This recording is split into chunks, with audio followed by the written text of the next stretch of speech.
स्वागत है दोस्तों आप सभी का हमारे YouTube चैनल राम IAS में। तो आज हम स्टार्ट करने जा रहे हैं यूपी का स्टैटिक जीके। अगर हम यूपी के स्टैटिक जीके की बात करें तो ये हमारा दूसरा लेक्चर है। और जैसा कि हमने पहले लेक्चर में देखा था कुछ यूपी के भौगोलिक क्षेत्र और साथ ही साथ हमने देखा था यूपी की सीमाओं के बारे में। तो आज हम बात करेंगे यूपी के कुछ प्रतीक चिन्ह और इसी में हम देखेंगे राजधानियाँ। अगर हम प्रतीक चिन्हों की बात करें, प्रतीक चिन्ह, एक मिनट,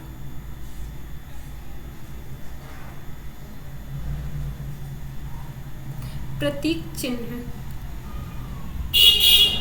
प्रतीक चिन्ह। अगर हम प्रतीक चिन्हों की बात करते हैं तो सबसे पहले हम देखते हैं प्रतीक चिन्हों में राजकीय पशु, यानी कि इसके अंतर्गत हम देखेंगे राजकीय पशु, राजकीय वृक्ष, राजकीय पक्षी, राजकीय पुष्प, राजकीय भाषा। तो ये सारी चीजें हम देखेंगे। सबसे पहले हम देखते हैं राजकीय पशु। राजकीय पशु,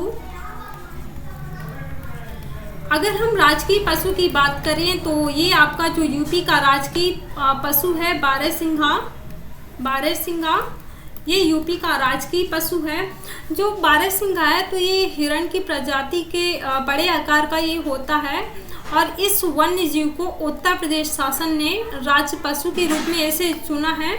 और इसका प्राकृतिक वास यानी कि ज़्यादातर ये मुख्यतः दलदली भूमि में और कीचड़ वाले तथा ऊंची घास से जो आच्छादित क्षेत्र हैं तो ये वहाँ पर रहता है। इसी कारण से इसे स्वैम्प डियर भी कहा जाता है। तो ये चीज़ें आपको दोनों याद रखना है, इसे स्वैम्प डियर भी कहा जाता है।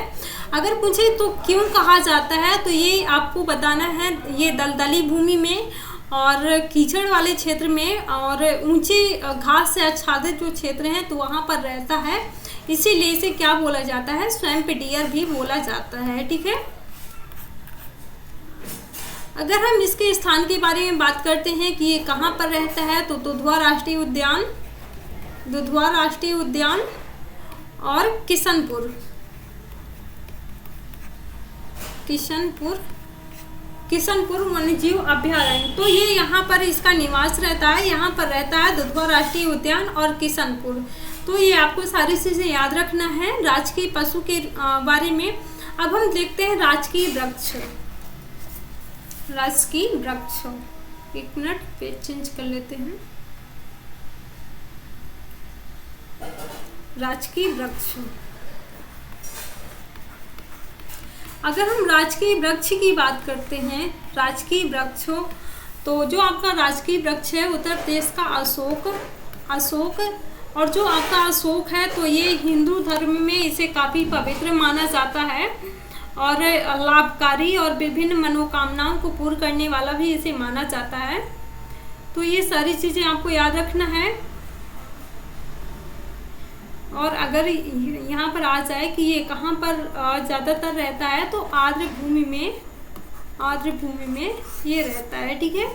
तो राजकीय वृक्ष के बारे में ये दोनों चीज़ें याद रखना है। ये हिंदू धर्म में काफ़ी पवित्र माना जाता है और ये आर्द्र भूमि में, आर्द्र क्षेत्र में ये पाया जाता है। अब हम देखते हैं राजकीय वृक्ष, राजकीय पक्षी के बारे में। राजकीय, राजकीय पक्षी, अगर हम राजकीय पक्षी की बात करें तो सारस, सारस जो है ये उत्तर प्रदेश का राजकीय पक्षी है। सारस, इसे क्रेन भी कहा जाता है। ये हम देखेंगे कि इसे क्रेन क्यों कहा जाता है सारस को। तो क्रेन, तो यहाँ पर आपको याद रखना है जो राजकीय पक्षी सारस है तो ये ज़्यादातर तालाब के किनारे या फिर नदी के किनारे रहता है, इसी कारण से इसे सारस कहा जाता है।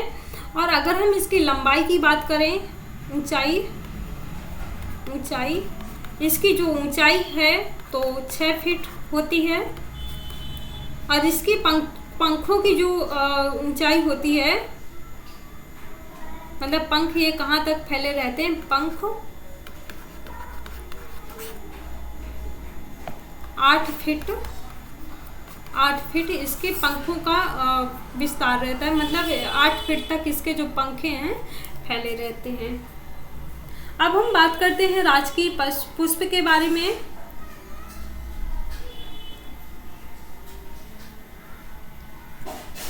राजकीय पुष्प।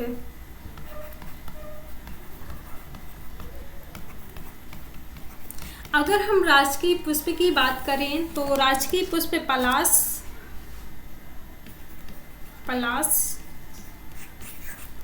ये उत्तर प्रदेश का राजकीय पुष्प है। पलाश के बारे में हम देखते हैं तो पलाश उत्तर प्रदेश का राजकीय पुष्प है और इसे श्रेष्ठ गुण वाली पत्तियां धारण करने के कारण इसे पलाश कहा जाता है। इसमें यानी कि अच्छी अच्छी पत्तियां रहती हैं और जैसा कि आपको पता होगा, आज से अगर 8-10 साल पहले देखें तो शादी वगैरह में इसके पत्तल या दोने बनाए जाते थे।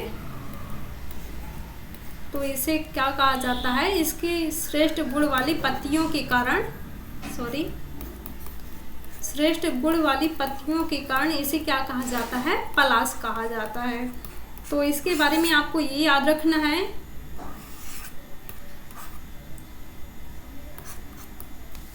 और ये दवा के काम भी आता है। पलाश जो है ये दवा के काम भी आता है और इसे दवा में यानी कि ये इसके जो बीज होते हैं तो इसके बीज पेट के कीड़े दूर करने की विशेष औषधि है ये। और होली पर जो इसके फूल होते हैं तो होली में इसके फूलों से होली भी खेली जाती है। तो ये हमने देखा राजकीय पुष्प के बारे में। हम देखते हैं राजकीय भाषा।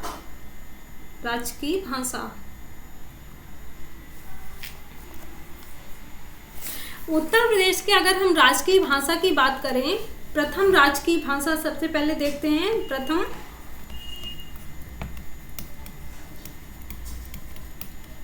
प्रथम राजकीय भाषा, तो अगर हम इसकी घोषणा की बात करते हैं तो प्रथम राजकीय भाषा को अक्टूबर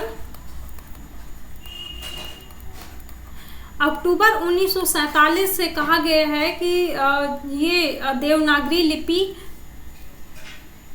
1947 से देवनागरी लिपि और भाषा हिंदी होगी। तो ये कब से घोषित किया गया है? 1947 से कहा गया है कि जो आपकी प्रथम राजकीय भाषा है तो अक्टूबर 1947 से लिपि देवनागरी होगी और जो भाषा है आपका हिंदी होगी।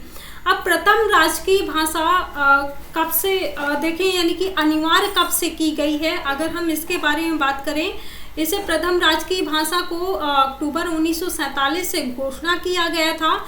लेकिन अगर हम बात करते हैं अनिवार्य कब से किया गया है, अनिवार्य, तो प्रथम राजकीय भाषा को अनिवार्य सभी कार्यालयों में अनिवार्य होगी तो 26 जनवरी 1968 से कहा गया है कि जो आपकी प्रथम राजकीय भाषा हिंदी और लिपि देवनागरी है तो इसे अनिवार्य यानी कि सभी कार्यालयों में 26 जनवरी 1968 से इसे अनिवार्य कर दिया गया है। अब हम बात करते हैं उत्तर प्रदेश की राजधानियों के बारे में।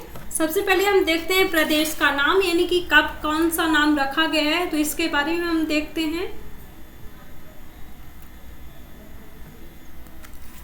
प्रदेश का नाम, उत्तर प्रदेश का नाम, उत्तर प्रदेश का नाम। अगर हम उत्तर प्रदेश के नाम के बारे में देखते हैं तो कब कौन सा नाम रखा गया है, तो 1836 से उत्तर पश्चिम प्रांत रखा गया था। सबसे पहले इसे 1836 से उत्तर पश्चिम प्रांत रखा गया था और फिर इसके बाद 1877 से उत्तर पश्चिमी प्रांत आगरा एवं अवध को रखा गया था। तो ये आपको यहाँ पे याद रखना है। प्रदेश का, उत्तर प्रदेश का जो नाम है 1836 से उत्तर पश्चिम प्रांत रखा गया था। फिर इसके बाद 1877 से उत्तर पश्चिमी प्रांत अवध और आगरा को रखा गया था। अवध और आगरा को रखा गया था। फिर इसके बाद 1877 से 1902 तक किसे, अवध और आगरा को रखा गया था। 1902 से आगरा एवं अवध को संयुक्त प्रांत के रूप में रखा गया था। 1902 से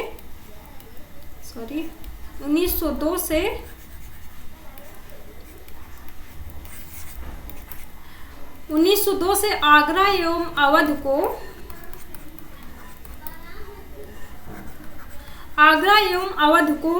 संयुक्त प्रांत के रूप में रखा गया था। फिर इसके बाद 1937 से केवल संयुक्त प्रांत रखा गया था।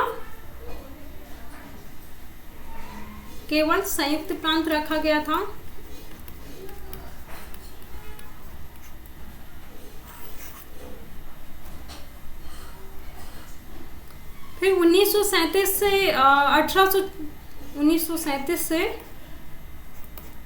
1950 तक इसे उत्तर प्रदेश रखा गया था। 1937 से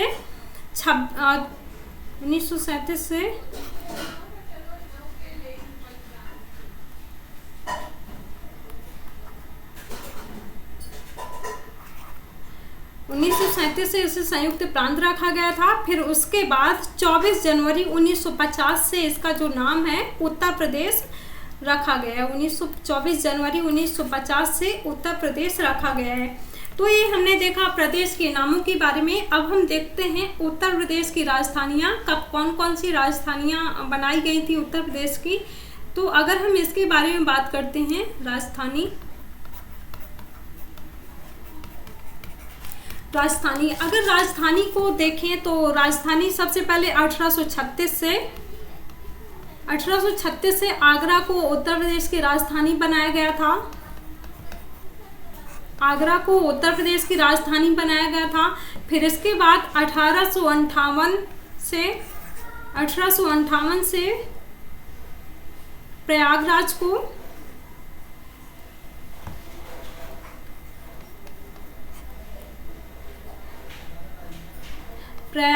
को उत्तर प्रदेश की राजधानी बनाया गया था। फिर उसके बाद 1921 से लखनऊ को,